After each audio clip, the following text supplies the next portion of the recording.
Good morning. Hi, baby ko. Good morning. We're gonna have to get that little trap out of there. Where? Between the fridge by the coffee maker. Nakahuli kami ng daga. There's a mouse on it. Good morning, guys. Maga na naman. Papasok na naman si Travis. Uy, ayun. Ang daga. Ayun. Tanggalin daw namin. Ala, bakit ako? Can you get that, babe? Oh my gosh. Nakahuli si daddy ng daga, Kinsley. Good morning, everyone. So, ito na naman tayo. Wala, si Kinsley. Katingin. Pasok na naman si Travis, ano. Mamaya, panggabi ako ngayon. Nagiging okay na yung boses ko. Bumabalik na sa dati. Sa ngayon, nagtitilang muna kami ni Travis. Tapos na may honey. Hindi muna ako magkakape. Hi, Kinsley! At nila, may muta-muta pa, ano. Kagigising ko lang din talaga. Tapos, si Travis naman, medyo, are you feeling better? Yeah, I guess I feel a little better. No. But my, those spots in my throat are still sore. I think the, humidifier helped. Yeah, medyo okay na daw siya.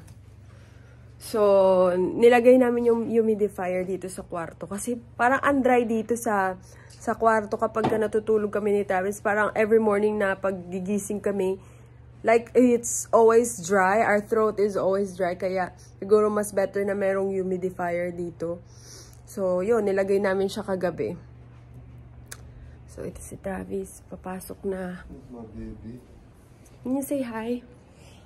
Say hi, everyone. Hello, everybody. So, he's gonna work. But he's not gonna work like 24 hours. Like yesterday. So, you have a class today, right? Yeah. Si Kinsley, ayun. Dalaga pa din. Meron pa rin siyang ano. Nag-ano pa rin siya. Pero ang ano sa kanya, nililinis niya. Nililinis niya yung ano niya. Di tulad nung aso namin sa Pilipinas. Parang hindi niya masyado nililinis. Kaya nililinis namin yung sahig. Yung place niya. Kasi nga, yun, nagkakalat yung ano niya. Pero ito naman si Kinsley. Nililinis niya sarili niya. Tapos meron siyang sapin dito sa couch. Hindi namin siya hinayaan na mag-ano-ano lang. So, nilagyan namin ng sapin. Tapos sa kwarto, hindi namin siya pinapasok. Kasi nga, meron siyang ano. So, ayun. Naggawa ko ng breakfast ni Travis. Tapos, bago siya pumasok. So, iniiwasan muna namin magkape. Pero no, gusto ko pa rin magkape. Sa ngayon, hindi muna ako magkakape. Kasi nga, matamis, di ba? Pero matamis. Pero ang dami kong chocolate. Ang dami kong chocolate na bili sa work. Kasi sale. Kasi nga, nung Christmas, di ba? Tapos ngayon, nag-sale siya nung 80% na ata ngayon or 70%. Tapos tingnan nyo naman mesa namin. Puro chocolate. Parang hindi rin ako magkakaubo, di ba?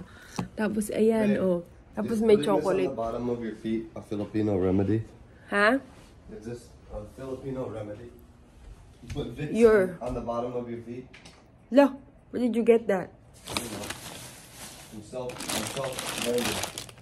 As ito yung mga chocolate na bili ko. Tapos pinauwi ko pinadala ko si Travis kahapon. So, ayun yung mga chocolate na nabili ko. Bibili pa sana ako. Kaso sabi ni Travis, saan mo naman ano yan? So, ayan yung mga... Dapat i-send ko yun sa Pilipinas. Kaso, na-send ko na yung box ko. So, siguro, magkukuha ulit ako ng box ngayong after naming lumipat ni Travis. Kasi lilipat kami ng March. So, baka may mga gamit kami na itatapon or hindi na namin magagamit. Iaano na lang namin sa box. Kasi, si Travis kasi mahilig to ng gamit na okay pa. Yung, dito kasi, hindi ko alam, dito ata kasi talaga sa kanila, hindi uso yung bigay-bigay na gamit. Siguro, kasi sila bibili ng gamit, pag luma na, bibili, tapos paglilipat ng bahay, madalas tinatapon nila yung mga gamit na hindi na nila nagagamit. Kaya may makikita kayo dito na mga basurahan na ang gaganda ng couch, tinapon lang. Basta yung mga ganun, ang gaganda ng table, tinatapon lang. Kasi siguro ayaw na nila or hindi na nila gusto. Tapos bumibili sila ng bago. Diba, babe? Why, can I ask you a question? Why here in America, they don't like to give like stuff, like for example, because I've seen a lot of Americans here, they are just throwing their tables, like couch. They do, but normally like our place that takes it in, like called Goodwill or Salvation Army. If they have to fix it, they don't really want it because a lot of the things they throw out are broken. Right. You know, like the back of the couch is broken, or the arm, or one of the box springs in the bottom. But it looks like it's still good. Some of them. Yeah. Some of them, maybe. Or people just are lazy. They don't want to bring it to them. Right. Kasi meron din palang, nga pala may Goodwill dito na pwede mo, kasi they donate that, right? Yeah. Yun, dinodonate nila yung ano sa Goodwill. A lot of people donate. Oo, ayun. So, madami pa din. Madami pa rin talaga na hindi nila dinadala doon. Yung parang titapon lang talaga nila, no? Goodwill makes a lot of money. Everything Goodwill gets is free. What? What did you say? I said Goodwill. Like, it's a great idea because everything that is given to Goodwill is free. Right, and then they're selling it? Yeah, Goodwill's only like washing it, maybe making it look nicer or newer, you know, cleaning it, and then they put it back on. They put it on the shelves to sell for a profit. So they don't buy anything. I thought they donate those stuff. Well, they do. They take the money from the proceeds and then they donate it to the like the shelters and stuff like that. So every money they earn, like their revenue, they donate it. I mean, other than the workers they have to pay and stuff like that. Right. So ayun. Yun pala yun. Meron nga pala ditong Goodwill. Pero madalas pa din, madami pa rin talaga ako nakikita. Kung meron kayo makikita sa ibang mga vlog ng Pilipina, di ba, kinukuha nila yung mga ibang ano dito, mga gamit, ganun. Dito, as in, dito talaga sa amin, sa complex namin, ang daming gamit ko nakikita. Kung pwede nga lang kunin ko no? Ayaw kasi nito So, ayaw niya mamasura ako. Ayun. Wala lang, na-share ko lang kasi nga, parang naano lang ako kasi yung tawag nito, parang iba talaga yung culture nila na about sa mga ganun, sa mga bigay-bigay. Hindi mo talaga sila makikita dito na magbibigay ng gamit sa kapitbahay. Meron kapag ka-close kayo sa isa't isa. Pero yung as in yung parang acquaintance lang or ano na bibigyan ka ng gamit, bihira. Hindi kasi sila, kahit nga dito pag magbibigay ka ng pagkain, medyo ano sila kasi naisip nila baka ano yung pagkain. Mga ganun. Yung tulad sa atin sa Pilipinas, oy gusto mo ng ganito, gusto mo, minsan yung iba walang hiya pa, diba? Manghihingi talaga. Pero dito, ikaw may hiyang magbigay. So, diba? Kakaiba.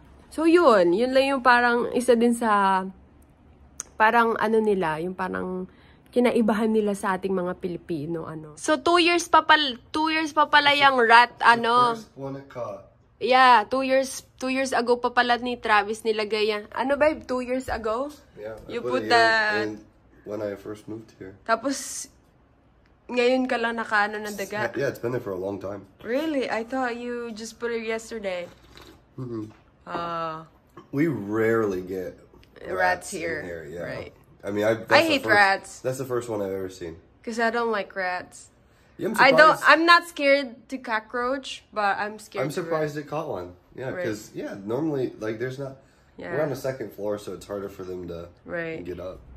Ayun, nakaalis na po si Travis. Pumasok na siya sa work. And nakapag-laundry na din ako. Hindi pa pala. Ongoing pa din. Kasi ang dami naming labahin. Ayun lang yung vlog natin for today. Maraming salamat sa panonood. And thank you guys sa mga bagong subscriber. And malapit na ako mag 1K dito sa bago naming YouTube channel. Maraming salamat sa support nyo. And thank you so much for watching. And see you again next time. Bye!